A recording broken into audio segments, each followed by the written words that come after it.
Assalamualaikum warahmatullahi wabarakatuh. Innal hamdalillah nahmaduhu wa nasta'inuhu wa nastaghfiruh wa na'udzu billahi min shururi anfusina wa min sayyiati a'malina. May yahdihillahu fala mudilla lahu wa may yudlil fala hadiya lahu. أشهد أن لا إله إلا الله وحده لا شريك له وأشهد أن محمدا عبده ورسوله وبعد. Kita melanjutkan Inna Ibrahim kana ummatan qanitan lillah hanifan walam yaku minal musyrikin. Sesungguhnya Ibrahim itu umat. Sudah kita bahas kemarin. Ada 4 macam pengertian umat. Salah satunya adalah pemimpin. Umat dalam bahasa Indonesia cuma 1. Dalam bahasa Arab ada 4. Ada waktu, ada keyakinan, ada sekelompok orang, ada pemimpin. Inna Ibrahim kana ummatan. Sungguh Nabi Ibrahim itu seorang pemimpin. Bi annahu imamun matbu'un, imam yang diikuti.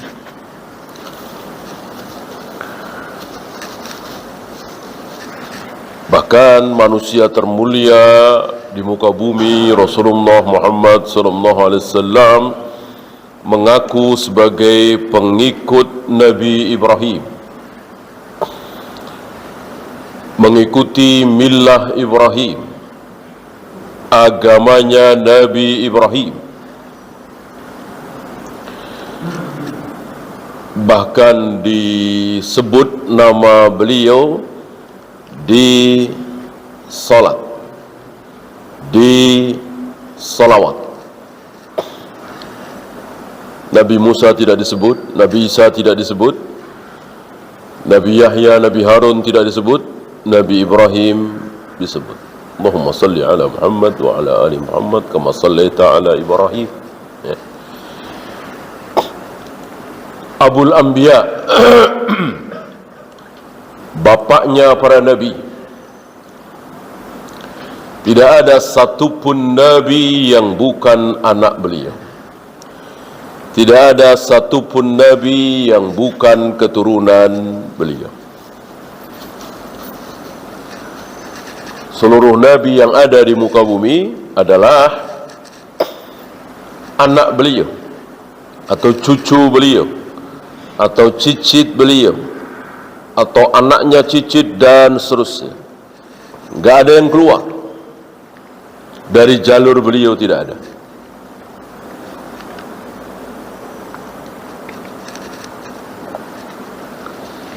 Dari 2 jalur istri, Sarah dan Hajar, Ishak, Yakub, seterusnya. Adapun dari jalur Hajar cuman Nabi Ismail. Adapun dari jalur Sarah semua nabi, seluruh nabi dari jalur Sarah, Ishak, Yakub, Yusuf, dan seterusnya. Adapun dari Hajar, yaitu Ismail, tidak ada menurunkan nabi kecuali Nabi Muhammad SAW. Jadi dari beliau ke Ismail tidak ada satupun nabi. Bukan berarti tidak ada dakwah, keliru. Ada dakwah di Makkah.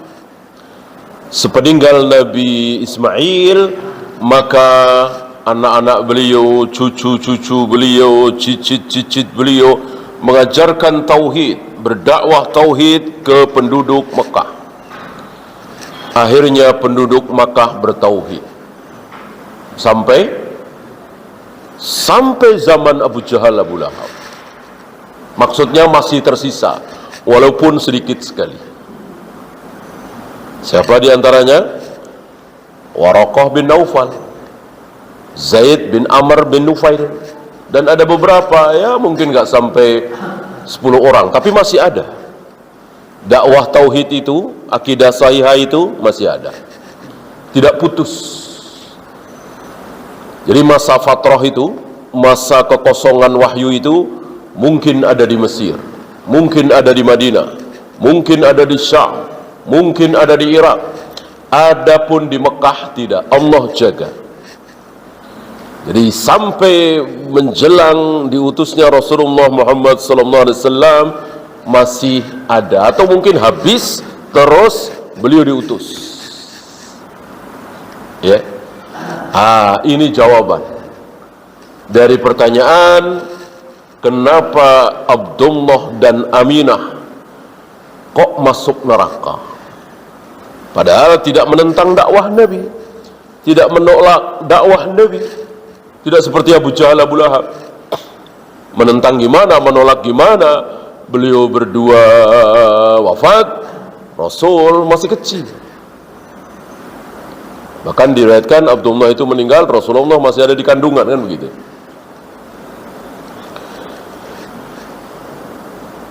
Ibunya Aminah bertemu dengan Nabi mungkin sekitar 3 atau 4 tahun. Ya gimana? Dinyatakan masuk neraka. Orang enggak menolak, tidak menghujat, tidak mencaci maki Rasulullah, tidak seperti Abu Jahal, Abu Lahab. Jawabnya tadi, karena di Makkah tidak ada masa fatrah. Di Mekah orang yang tidak bertauhid ya berarti neraka. Di Mekah yang bertauhid insya Allah masuk surga. Mana bukti? Itu tadi Waraqah bin Naufal, kemudian Zaid bin Amr bin Nufail, dan ada beberapa orang lagi. Jadi tidak ada masa fatrah di Mekah. Maka Abdullah, Aminah dan lain-lain yang tidak bertauhid ya neraka. Sama seperti Abu Jahal, Abu Lahab. Walaupun tidak menolak dakwah Nabi SAW, walaupun wafat sebelum diutusnya Rasulullah Muhammad SAW. Ya. Ini jawaban atas ucapan Nabi SAW, ayahmu dan ayahku sama-sama di neraka. Ini ramai. Ya. Ramai mereka menolak, dan di negeri kita kan tidak dimasyhurkan sabda Nabi itu ya. Di negeri kita luar biasa, nama-nama ayah beliau siapa Abdullah, ibu beliau siapa Aminah, istri beliau siapa Khadijah, paman beliau Abu Talib, dan seterusnya. Yang tidak disebut cuman Abu Jahal, Abu Lahab. Seolah, padahal Abu Lahab kan jelas paman beliau kan, sama dengan Abu Talib. Seolah hanya Abu Jahal, Abu Lahab yang kafir. Hanya Abu Jahal, Abu Lahab yang masuk neraka. Padahal beliau sendiri yang mengatakan bahwa ayahku, ibuku di neraka. Termasuk paman beliau yang sangat baik, Abu Talib, yang melindungi beliau, membela beliau, menopang dakwah beliau, pasang badan untuk beliau. Maka Abu Jahal, Abu Lahab tidak berani mengganggu Rasulullah karena takut dengan Abu Talib. Tapi Abu Talib di neraka. Kata siapa? Kata Nabi SAW. Kaum salaf seperti itu, tidak pernah ngarang sendiri, semua kata Nabi SAW.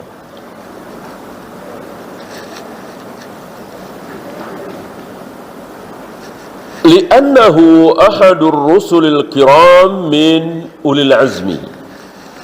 Beliau Ibrahim alaihi salatu wassalam termasuk ulul azmi. Sudah kita bahas kemarin.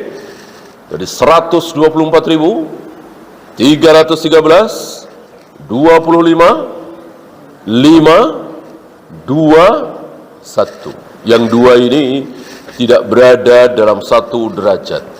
Yang satu lebih mulia dari yang lain. Bahwa dua-duanya Khalilullah, betul. Dua-duanya Khalilur Rahman, betul.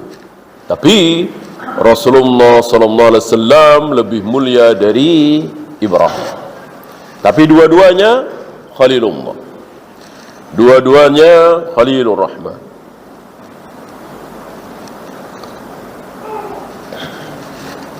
Adapun Abul Anbiya tentu cuma Nabi Ibrahim. Tidak mungkin Rasulullah Abul Anbiya, karena justru beliau Nabi terakhir dan tidak mungkin ada Nabi lagi setelah beliau. Dan anak-anak beliau yang sampai dewasa semuanya perempuan. Ya. Umumnya anak-anak Nabi adalah perempuan, maka ada istilah al-anbiya abaul banat. Para nabi itu adalah ayah dari anak-anak perempuan. Umumnya, tidak semuanya ya. Umumnya anak para nabi itu wanita.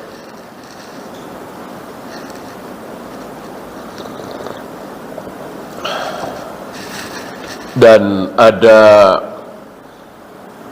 keutamaan ya, bahwa kita maunya pengen punya anak laki-laki, berjihad, bisa jadi imam, dan seterusnya, tentu ya kan.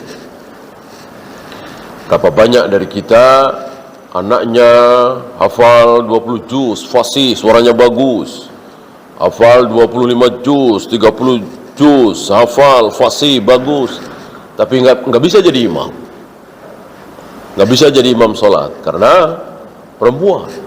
Gitu. Tentu secara fitrah kita ingin punya anak laki-laki. Tetapi ketika Allah takdirkan kita punya anak perempuan, maka ada keutamaan di situ. Ya. Keutamaan kesabaran. Ya, seperti apa ya? Seperti kehidupan kita sehari-hari ya kan? Kita didik dia, kita pelihara dia, kita kasih makan dia, begitu dewasa dibawa suaminya. Iya kan?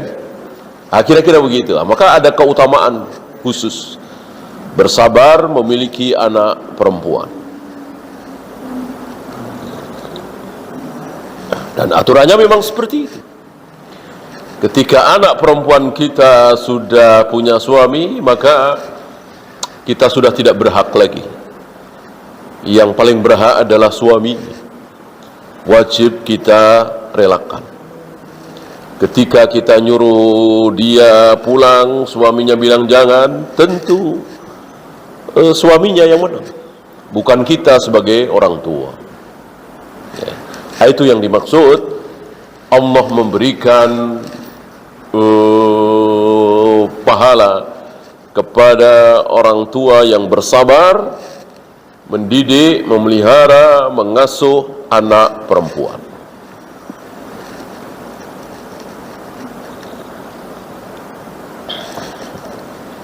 Thumma innahu sallallahu alaihi wasallam qudwatun fi a'malihi wa af'alihi wa jihadihi.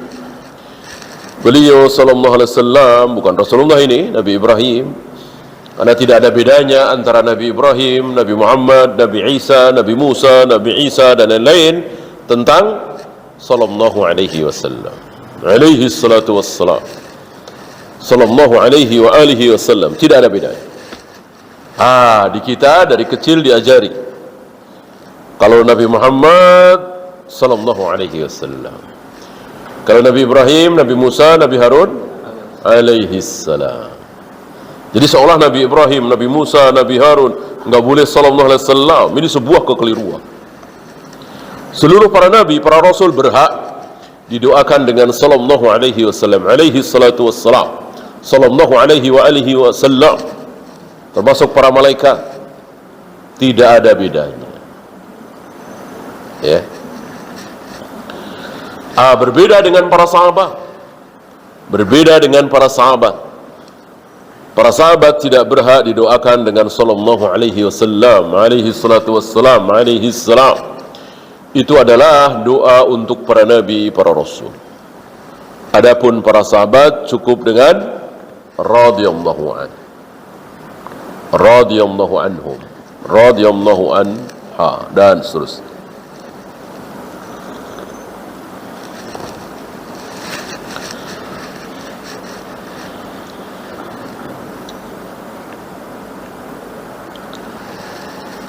Ada sebagian kitab, bahkan sepertinya di Bukhari ada, tapi bukan maunya Bukhari, ya.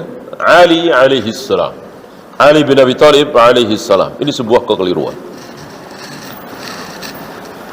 Para imam yakin ini bukan dari Bukhari, karena Bukhari faham bersama para ulama-ulama yang lain faham bahwa Ali bin Abi Thalib tidak berhak dengan alaihi salam, alaihi salatu wassalam.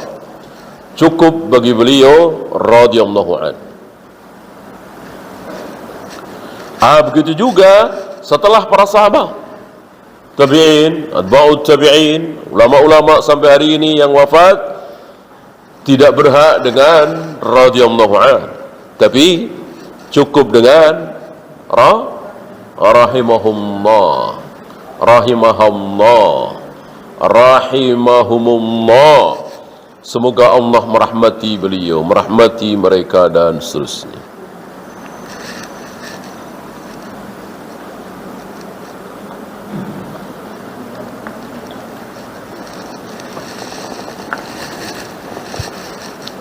Fa innahu jahada qaumahu wa hasala minhum alaihi ma hasala. Beliau bersabar, berjihad menghadapi kemaksiatan umatnya, dan terjadilah apa yang terjadi pada diri beliau. Wa ulqiya finnar, sampai beliau harus dibakar, sampai beliau harus dibakar. Luar biasa. Fasabara, dan beliau sabar. Sepertinya tidak ada nabi yang lain yang ujian sampai seperti Nabi Ibrahim, kecuali Nabi Muhammad SAW. Hanya kan kita tidak bisa merinci satu persatu, ya. Allah Maha Tahu, dan kita wajib siqah dengan Allah dan Rasulnya, bahwa yang paling mulia adalah Nabi Muhammad SAW, setelah itu Nabi Ibrahim, kemudian yang ulul azmi itu, dan seterusnya dan seterusnya. Sama dengan para sahabat. Yang paling mulia adalah Abu Bakar, kemudian Umar, kemudian Utsman. Sedikit perselisihan, Utsman dulu apa Ali dulu? Yang rajih Utsman dulu. Kemudian Ali. Kemudian 6 orang itu. Kemudian Ahlul Badar, dan seterusnya. Ini berdasarkan dalil. Jangan berdasarkan kasus per kasus. Kalau berdasarkan kasus per kasus, kita nggak akan paham. Utsman keutamaannya apa sih? Coba kita bandingkan dengan Khalid bin Walid, pedang Allah misalnya. Coba kita bandingkan dengan Amr bin As, baru saja masuk Islam, sudah ditunjuk sebagai pemimpin pasukan. Apalagi Abu Bakar, apa keutamaan Abu Bakar? Kalau Umar kan jelas tuh berbicara dari Madinah, suaranya terdengar sampai Irak. Gitu. Berpapasan dengan setan di jalan, itu setan jin mencari jalan lain, takut berpapasan dengan Umar. Abu Bakar apa? Pertanyaan seperti ini tidak boleh. Karena Allah dan Rasulnya lebih tahu dari kita semua. Para sahabat lebih tahu dari kita semua. Walaupun tidak disebut kasus per kasus. Contoh-contoh keutamaannya. Para sahabat lebih tahu dari kita semua. Para sahabat berbincang sesama mereka. Khairun nas ba'da nabiyihim Abu Bakar, thumma Umar, thumma Utsman. Ucapan seperti ini beredar dari mulut ke mulut para sahabat. Bahwa manusia termulia setelah nabinya adalah Abu Bakar, kemudian Umar, kemudian Utsman. Ini Nabi dengar dan Nabi diam. Nabi tidak membantah, tidak memprotes kalimat ini. Berarti Nabi setuju dengan kalimat ini, bahwa manusia termulia setelah Rasulullah SAW adalah Abu Bakar, kemudian Umar, kemudian Utsman. Ya.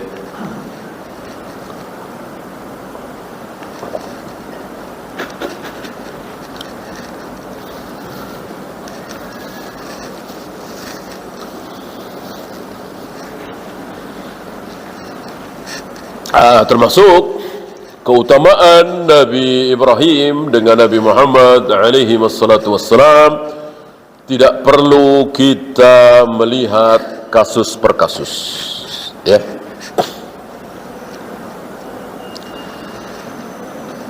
Summa ibtalahullah, kemudian Allah menguji beliau bil amri bidzabhi ibnihi, dengan sebuah ujian yang belum pernah Allah ujikan kepada seorang manusia pun, dan tidak akan pernah ada sampai hari kiamat, yaitu disuruh menyembelih anaknya sendiri. Kayak apa rasanya? Kayak apa, ujian apa ini? Bayangkan kita kadang membangunkan anak ketika tidur pulas untuk sholat subuh, sholat qiyamul lail, kadang nggak tega. Karena masih SMP, masih SMA, lagi enak-enaknya tidur. Tidur juga malam, jam 12, baru tidur. Kita membangunkan sholat subuh, kadang tidak tega. Itulah kita. Bagaimana Nabi Ibrahim disuruh menyembelih, dan beliau sami'na wa ata'na, tidak pakai mikir-mikir. Beliau yakin betul bahwa ini perintah Allah, walaupun cuma lewat mimpi, ya.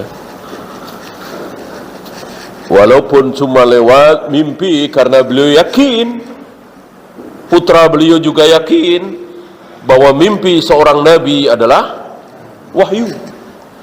Mimpi seorang nabi adalah wahyu.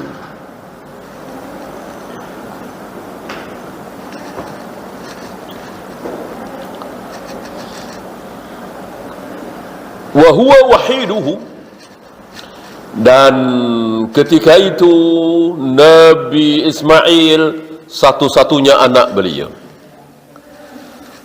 Zahirnya ini Ishak belum lahir. Waqad balagha ma'ahu sa'yu, ketika telah beranjak dewasa, remaja mungkin, ya.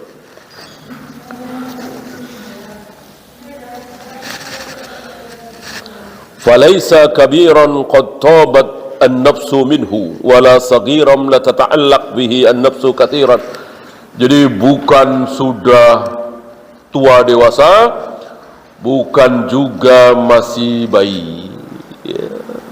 Yang mungkin remaja, belasan tahun mungkin, menjelang 20 tahun mungkin.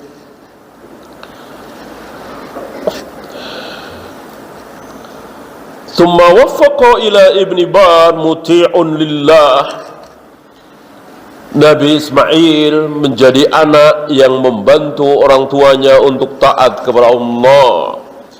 Maka demi mendengar Nabi Ibrahim, inni ra'aitu fil manam anni azbahuka, aku melihat dalam mimpiku bahwa aku menyembelih engkau. Dijawab oleh Ismail, ya abati fa'al ma tu'mar, satajiduni insyaallahu minas sabirin. Wahai ayah, lakukan apa yang Allah perintahkan kepada engkau. Lihat, Nabi Ismail tidak mengatakan, wahai ayah, bukankah itu cuma mimpi? Bukankah semua orang juga bisa mimpi?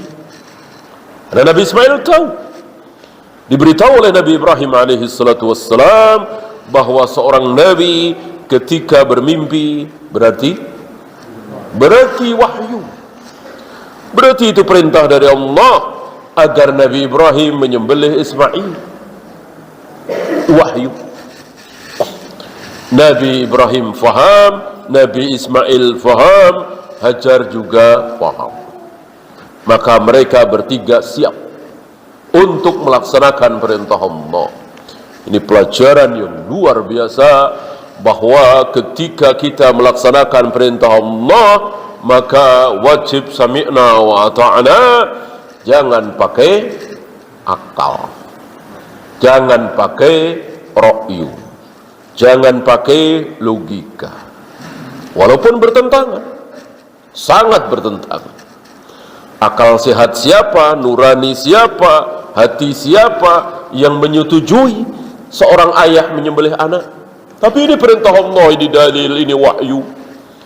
Maka tidak boleh dilawan dengan ra'yu. Wajib sami'na wa ata'na.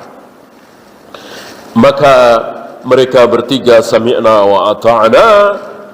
Nabi Ibrahim siap menyembelih, Ismail siap disembelih, Hajar siap menyaksikan pemandangan yang luar biasa itu, suaminya menyembelih anaknya sendiri. Ya. Dan sama sekali nggak tahu kalau akhirnya itu dibatalkan oleh Allah, sama sekali nggak tahu. Ya. Jangan mengira-ira. Ya, paling Nabi Ibrahim udah tahu tuh, kalau akhirnya nggak jadi, nggak boleh. Ini menghina namanya. Ini melecehkan Nabi Ibrahim, Nabi Ismail. Nggak tahu, betul-betul nggak tahu.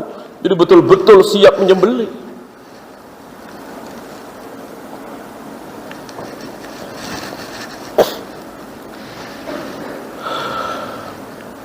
Dan begitulah para nabi, para rasul, orang-orang saleh. Diuji dengan ujian-ujian hebat, dahsyat, rata-rata sebentar. Ya kan? Ini kan dari mulai Nabi Ibrahim sedih luar biasa bertiga karena sebentar lagi harus menyembelih anaknya, sampai diganti dengan kambing kibas, paling mungkin hitungan jam.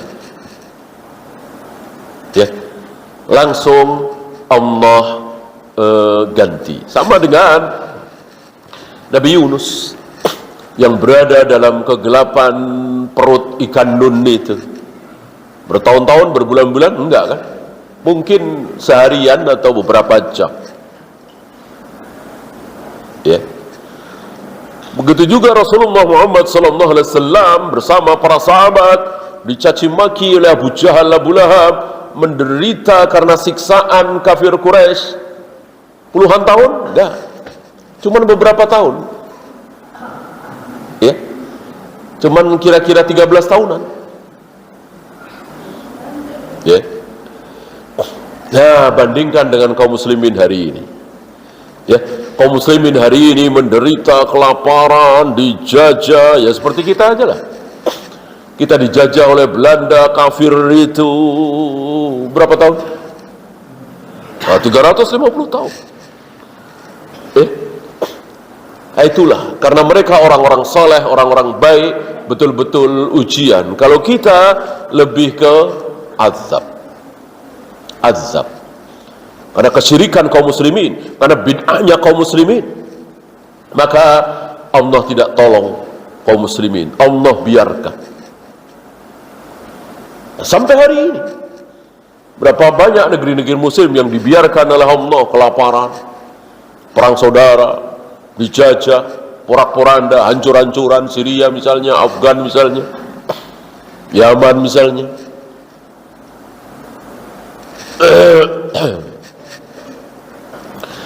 Adapun orang-orang saleh, terutama para nabi, para rasul, ujiannya luar biasa. Ya seperti Nabi Ibrahim. Tentu beliau ketakutan luar biasa secara fitrah, ya kan?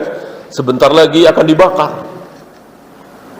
Cuman beberapa jam, mungkin beberapa menit. Setelah itu lepas. Ya. Maka jauhkanlah syirik, jauhkanlah diri kita dari bid'ah, berbagai macam maksiat. Insya Allah ujian yang Allah timpakan kepada kita sebentar, tidak kemudian puluhan tahun, bahkan ratusan tahun, bahkan 3,5 abad.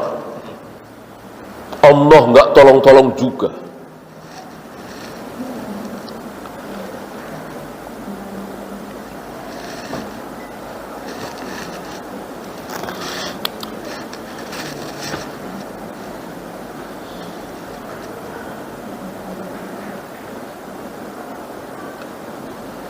Lam yahnath walidahu wa yatamarrad wa yahrab, bal arada min walidihi ay yuwafiqa amra rabbih. Ismail bukan seorang anak yang mengkhianati ayahnya, memberontak ayahnya, membikin susah ayahnya, bukan. Justru beliau membantu ayahnya untuk taat kepada Allah, membantu ayahnya untuk sami'na wa ata'na terhadap perintah Allah. Dengan ucapan beliau, satajiduni insyaallahu minas sabirin. Ada pelajaran dari kalimat beliau di sini. Apa? Bawa-bawa Allah. Bawa-bawa Allah. Beliau tidak mengatakan satajiduni minas sabirin.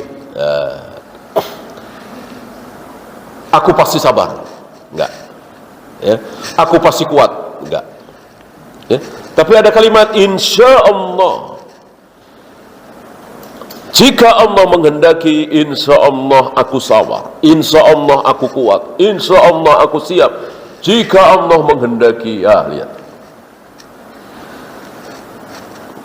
Bocah yang belum begitu dewasa, didikan dari ayahnya Ibrahim Khalilullah Khalilur Rahman Abul Anbiya, menghasilkan seorang bocah yang luar biasa ilmunya dan diamalkan. Tidak dengan kesombongannya, saya akan sabar, saya akan kuat, enggak. Tapi beliau bawa-bawa Allah. Aku akan sabar, aku akan kuat, insya Allah, jika Allah menolongku, jika Allah menghendaki. Ya, ada keluar hukum bahwa ketika kita mengutarakan kebaikan kita, kelebihan kita, keberhasilan kita, maka disunahkan bawa nama Allah. Ini karena pertolongan Allah, ini atas izin Allah, ini karena karunia Allah, taufik dari Allah, begitu. Ya. Jangan kita tidak membawa nama Allah. Oh, ini kan hasil keulutan saya. Ini kan karena saya selalu rajin belajar. Ini karena memang saya ulet, saya begini, saya. Beda kalau kita ditimpa musibah, bangkrut misalnya, di PHK misalnya, dagangannya nggak laku-laku misalnya, usahanya hancur misalnya, maka jangan bawa-bawa Allah. Ya, dagangan saya hancur, memang Allah menghendaki begitu, titik.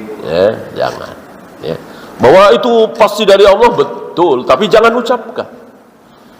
Bawalah kekurangan kita, mungkin karena saya sembrono, mungkin karena saya kurang ulet, mungkin karena saya kurang rajin, mungkin karena saya terlalu percaya sama orang yang baru dikenal, dan seterusnya.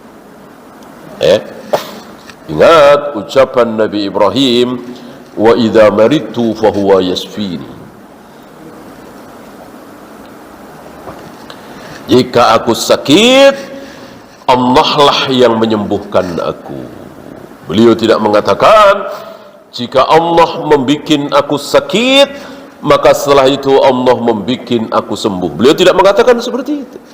Padahal tentu beliau yakin, siapa lagi yang bikin beliau sakit kalau bukan Allah? Iblis nggak bisa. Kalau iblis bisa bikin sakit orang, bikin mati orang, maka Allah. Maka tidak ada nabi yang umurnya panjang, udah dibunuh semua sama iblis. Karena musuh terbesar iblis adalah para nabi, para rasul yang berdakwah, menyampaikan kebenaran, mengajak manusia masuk surga, mengajak manusia supaya sama dari neraka. Ini kan musuh besar iblis. Tentu maunya iblis para nabi, para rasul mati. Bisakah iblis membunuh? Nggak bisa. Itu si iblis. Gimana cuman jin, gimana cuman setan, ya? Maka jangan takut dengan santet, teluh, ini itu, sihir. Jangan takut, lemah sekali kekuatannya, itu sedikit sekali. Ada memang, tapi sedikit, rapuh sekali, sangat rapuh. Maka ya para dukun aja atau kiai-kiai yang bermental dukun, yang membesar-besarkan kekuatan setan. Oh awas, nanti ini nih keramat nih, ini angker nih, awas nih, awas ah. Jadi kaum muslimin menjadi takut. Jangan takut. Mereka itu lemah. Kalau betul santet segala macam kuat, kenapa itu Belanda nggak disantet-santetin dulu ya? Kenapa dijajah 350 tahun? Kalau betul santet itu mempunyai kekuatan luar biasa, masa santet-santetin pada mati? Kenapa tidak? Karena hari itu luar biasa kan ilmu-ilmu seperti itu. Dari zaman penjajahan kan luar biasa ilmu-ilmu seperti itu. Nggak ada kenyataannya, ya, maka jangan dipercaya. Ya. Bahwa ada di antara mereka memudaratkan, betul, tapi itu atas izin Allah dan itu sedikit sekali. Antum pernah dengar ada seseorang nyantet, sekali nyantet 100 orang mati? Pernah dengar nggak? Enggak. 50 aja enggak, paling 1, 2. Itu pun tentu kehendak Allah dan memang sudah ajalnya. Ya. Nah, sekarang manusia, ada nggak orang bunuh orang, sekali bunuh pakai senjata 1000 orang mati sekaligus? Ada nggak? Itu banyak. Ya, itu mana itu? Hiroshima Nagasaki itu kan cuma 2 bom itu kan? Berapa ratus ribu yang mati? Kuatan mana coba? Jin sama manusia. Kuatan manusia. Membunuh manusia dengan akalnya, dengan senjatanya, dengan kecanggihannya, kalah iblis, setan, jin. Maka jangan takut.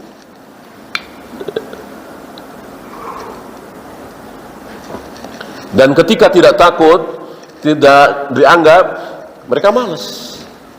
Gitu. Ya seperti orang-orang Eropa, Amerika nggak percaya gitu-gituan, ya. Maka kita nggak dengar ya. Ada orang kesurupan di California, gitu. Ada orang kesurupan di Swiss, gitu. Kan mereka nggak nganggep gitu, nggak takut gitu. Nah justru kita ditakut-takuti. Bentar-bentar kesurupan, bentar kesurupan. Semakin kita nganggap, semakin kita takut, itu dia. Ya. Nah, mereka nggak punya senjata. Orang-orang Swiss, orang-orang California, orang-orang Kanada nggak punya senjata kan terhadap setan. Kita punya senjata, ada zikir pagi, zikir petang, ayat kursi, An-Nas, Al-Falaq. Mestinya kita lebih berani dari mereka. Mereka kan beraninya karena nggak tahu. Justru kita berani karena kita tahu. Mereka berani karena mereka nggak tahu. Apa sih yang kayak gitu-gituan gitu kan? Jelas itu salah karena memang ada, jin kan ada. Nah kita berani karena kita tahu bahwa jin itu lemah. Ya bayangkan mengangkat seperti ini, diangkat nggak sanggup, kan lemah sekali. Kalau kita meletakkannya sambil baca Bismillah, ya.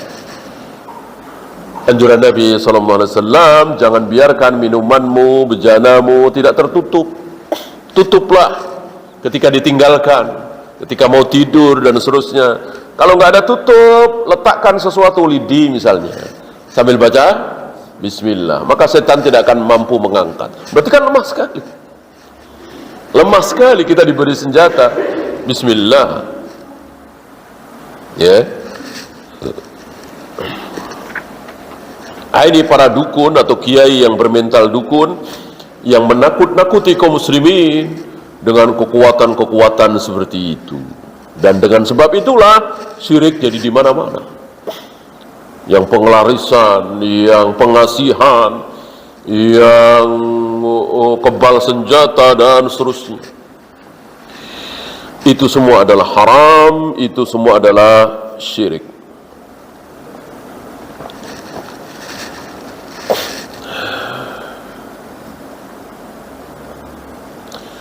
Wamtasala jami'an wa aslama. Mereka berdua siap melaksanakan perintah Allah dan tunduk, wanqada lillah, tunduk patuh atas perintah Allah itu. Wa tallahu lil jabin, ketika beliau telah letakkan ubun-ubunnya, pelipisnya Ismail, agar ketika beliau menyembelih Ismail, beliau tidak melihat wajah Ismail. Ya. Jadi orang-orang saleh itu enggak sombong. Ya. Jadi apabila ada sesuatu yang bisa membuat iman goyah, ditutupi. Beda dengan sebagian orang itu sombong, enggak usah yang gitu-gitu, saya kuat. Ya. Saya kuat di hadapan saya, perempuan-perempuan pakai rok mini, saya kuat. Ya, saya dakwahi mereka. Ini sombong. Ini sombong. Ya. Orang-orang saleh, para nabi, para rasul tidak sombong. Maka mereka tidak menantang-nantang ujian. Kalau ada ujian dari Allah ya dihadapi, ditaati, tapi tidak menantang-nantang. Maka tetap khawatir nanti tidak kuat, khawatir nanti jadi membatalkan, maka gimana caranya supaya Nabi Ibrahim tidak melihat wajah Nabi Ismail saat menyembelih itu, ya. Jadi madepkan ke sana, gitu ya. Karena beliau tidak sombong. Mestinya kita mencontoh beliau, jangan sombong, ya. Maka ketika ada ujian, jangan kita menantang, ya. Maka ada perintah, ada larangan, la tatamannau liqa'al adu. Jangan kalian berharap-harap ketemu, jangan kalian berharap-harap ketemu musuh. Ini beliau mengajak kita supaya nggak sombong. Orang sombong kan biasanya begitu. Mana musuh nih? Mana musuh nih? Begitu kan orang sombong. Nah, ini nggak sombong. Cuman kalau sudah ketemu ya dihadapi, siap mati, membunuh atau dibunuh. Tapi sebelum ketemu tidak minta-minta, ya Allah, mana musuh ya Allah, hadapkan kemari ya Allah, enggak. Ya. Justru itu di saat detik-detik menjelang peperangan. Ya. Kalau jauh-jauh hari justru disuruh berharap. Ya. Berharap-harap untuk qital, untuk perang. Ya. Jadi seandainya negeri kita mengumandangkan jihad, itulah cita-cita kita. Mudah-mudahan pemimpin kita mengumandangkan jihad. Itu kita berharap. Tapi detik-detik menjelang peperangan, Nabi mengatakan, la tatamannau liqa'al adu. Jangan kalian berharap-harap ketemu musuh. Kenapa? Sebab kalau ketemu musuh perang berarti musuh itu enggak masuk Islam, gitu. Kita maunya musuh-musuh itu pada masuk Islam, kan kalau masuk Islam nggak jadi perang. Di detik-detik menjelang peperangan, kok mereka bersyahadat, batal perang. Yang ada saling berangkulan, sesama muslim, mempunyai hak dan kewajiban yang sama, dan itu sering terjadi. Ya, nggak apa-apa mereka diawali dengan keterpaksaan atau pura-pura, biarin aja. Itu urusan hati mereka dengan Allah. Setelah itu tentu diawasi, dan setelah itu tentu mereka harus duduk bersama kaum muslimin, mendengarkan ceramah, muhadharah, ilmu, yang dari situ mereka akhirnya mantap keislamannya, tumbuh keimanannya.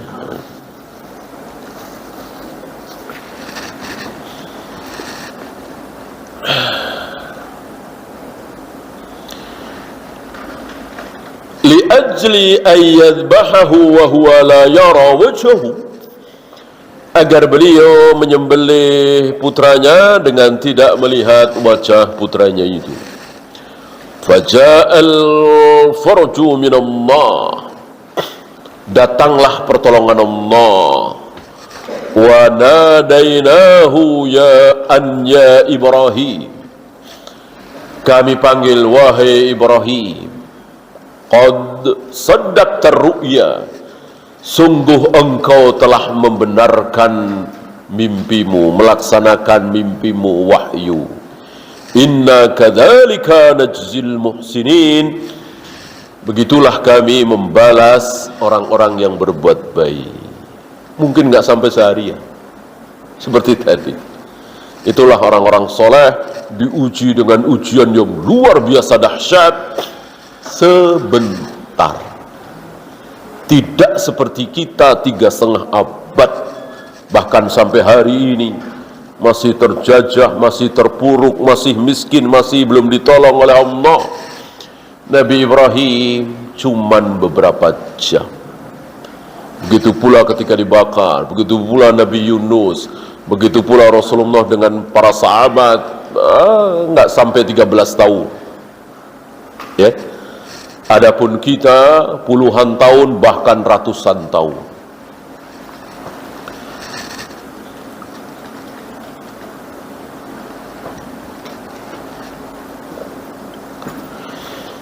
فلا يصح ما ذكره بعضهم من أن السكين انقلبت. Adapun riwayat yang mengatakan bahwa pisaunya kebalik, tajamnya di belakang, yang nggak tajam yang nempel di leher Ismail. Ada kisah seperti itu. Atau anna raqabatahu sarat hadidan, tiba-tiba lehernya Nabi Ismail menjadi seperti besi, tidak bisa disembelih. Ini riwayat tidak sahih. Riwayat ini tidak sahih. Banyak sekali riwayat-riwayat yang menakjubkan, riwayat-riwayat yang dahsyat, tetapi tidak sahih. Bolehkah kita terima? Ya jangan. Ya, kita hanya menerima riwayat yang sahih, yang betul-betul dari Nabi sallallahu alaihi wasallam.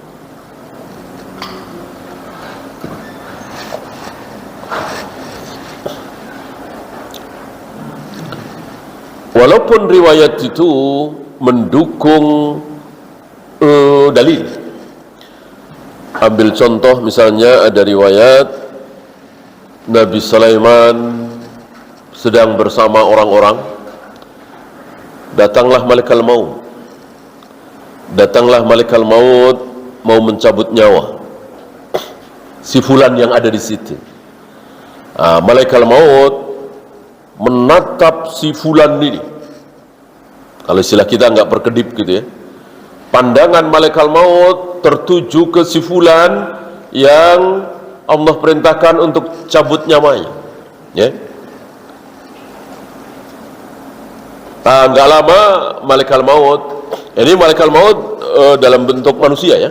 Malaikat maut dalam bentuk manusia. Seluruh malaikat termasuk jin bisa menampakkan diri, merubah dirinya dalam bentuk apa saja, termasuk manusia. Berarti si fulan yang akan mati ini melihat, disaksikan, diplototi oleh seseorang yang serem gitu. Dia pergi. Nah, setelah pergi, si fulan ini penasaran, bertanya kepada Nabi Sulaiman, dia itu siapa? Dari tadi menatap aku terus, ya. Nggak lepas-lepas, nggak perkedip istilahnya. Ya. Dijawab oleh Nabi Sulaiman, dia malaikat maut, dia pencabut nyawa. Kenapa menatap aku terus? Karena mau mencabut nyawamu. Ya. Lalu dia minta tolong pada Nabi Sulaiman, ya. Kalau begitu lemparkan aku ke negeri Cina, katanya, ya, namanya kisah antah berantah, ya. Ya sudah, dilemparkan ke negeri Cina biar nggak dicabut nyawanya, ya. Nggak selang lama malaikat maut datang lagi ke situ, ke Nabi Sulaiman. Nabi Sulaiman, dari mana? Dari negeri Cina. Gitu. Kenapa engkau kemari tadi? Justru itu, saya diperintahkan oleh Allah untuk mencabut nyawa si fulan tadi. Kata Allah, mencabutnya di negeri Cina. Tapi kok masih di sini?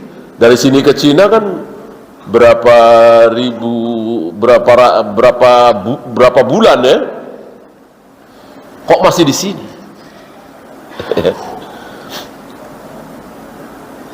Dan setelah aku ke Cina, ya ternyata dia ada di situ. Ya.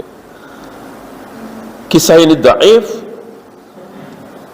walaupun sangat sesuai dengan qala Allah wa qala Rasul. Artinya apa?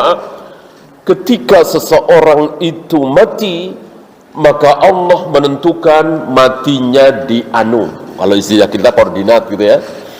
Nggak tahu Allah menyebutnya di hadapan malaikat apa, di daerah mana, koordinat sekian. Itu pas, ya. Maka ketika malaikat maut mau mencabut nyawa si fulan harusnya di negeri Cina, kok ada di situ, di Syam, jauh sekali. Padahal tinggal beberapa menit lagi. Gimana ceritanya? Ternyata justru dia sendiri yang meminta kepada Nabi Sulaiman untuk dilemparkan ke negeri Cina sana, sebagaimana mukjizat yang Allah perintahkan kepada Nabi Sulaiman. Ini sangat sesuai dengan dalil. Tapi berhubung dhaif, ya tentu tidak boleh kita pegangi, ya. Apalagi ada Israiliyat. Dan apa yang beredar di kalangan kaum muslimin sekarang ini bukan cuman Al-Quran dan Sunnah. Ada apa istilahnya? Israiliyat. Israiliyat itu ada di Al-Quran? Nggak ada. Ada di hadis sahih? Nggak ada. Ada di mana? Di perjanjian lama, perjanjian baru, Al-Ahdul Jadid, Al-Ahdul Qadim. Bolehkah kita pegangi sebagai kebenaran? Tidak boleh. Tidak boleh.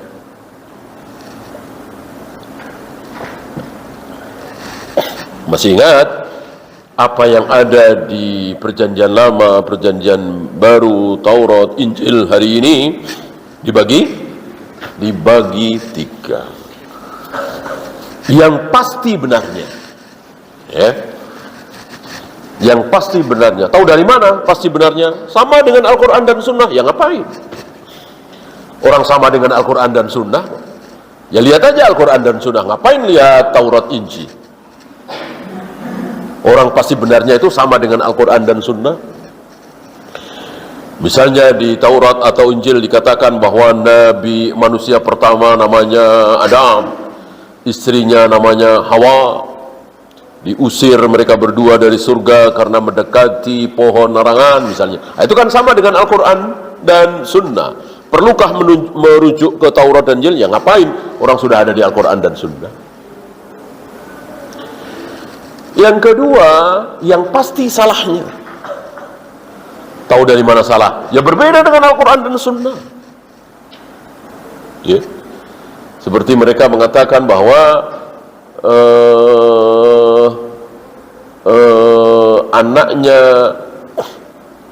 anaknya Nabi Ibrahim yang dibakar itu Ishak misalnya kan.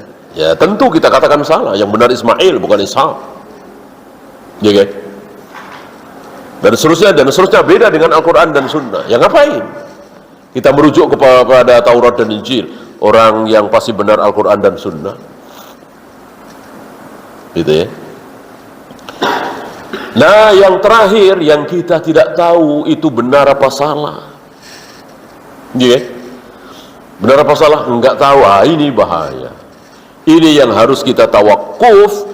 Ini yang tidak boleh kita pegangi sebagai kebenaran. La tusaddiquhu jami'an wa la tukazzibuhu jami'an.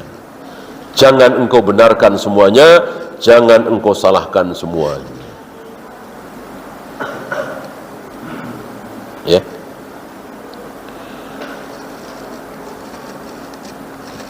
Satu lagi qanitan. Ya. Ini masih membahas sifat-sifat beliau. Qanitan, al-qunut dawamut ta'ah.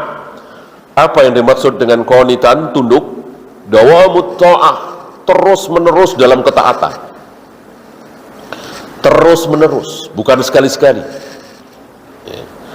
Kalau sekali-sekali, apalagi ada maunya, apalagi pas badan fit, pas seger, pas ada kesempatan, saya kira nggak berat. Ya. Walaupun sholat malam 2 jam, 3 jam, tapi sekali-sekali ya gampang. Ya. Yang berat itu istiqamah, terus setiap malam. Terus siap azan datang ke masjid, terus ngaji, ya itu yang berat. Kalau sekali-sekali ringan. Okay. Beliau kunut dawamut ta'ah, terus menerus dalam ketaatan. Wal istimraru fiha ala kulli hal, dalam segala keadaan terus wa huwa muti'un lillah, bukan sekali-sekali. Sabitun ala ta'atihi, sabit teguh dalam ketaatan itu. Mudimun laha fi kulli hal, terus menerus. Kama anna ibnahu Muhammadan sallallahu alaihi wasallam yazkurullaha ala kulli ahyanih. Sebagaimana salah satu putra beliau bernama Muhammad sallallahu alaihi wasallam dalam segala keadaan selalu ingat Allah, berzikir. In qama dzakarallah wa in jalasa dzakarahu wa in nama wa in akala wa in qada hajatahu dzakarallah. Dalam semua keadaan, berdiri, duduk, tidur, makan, bahkan ketika buang hajat, ada kalimat-kalimat ada zikrullah yang diucapkan beliau saat mau buang hajat, selesai buang hajat dan seterusnya. Fahuwa qanitun ana al-laili wan nahar, maka sepanjang malam, sepanjang siang beliau selalu tunduk taat kepada Allah. Itu yang mesti kita contoh, bukan sekali-sekali. Kalau sekali-sekali, sekali lagi mudah. Wallahu a'lam.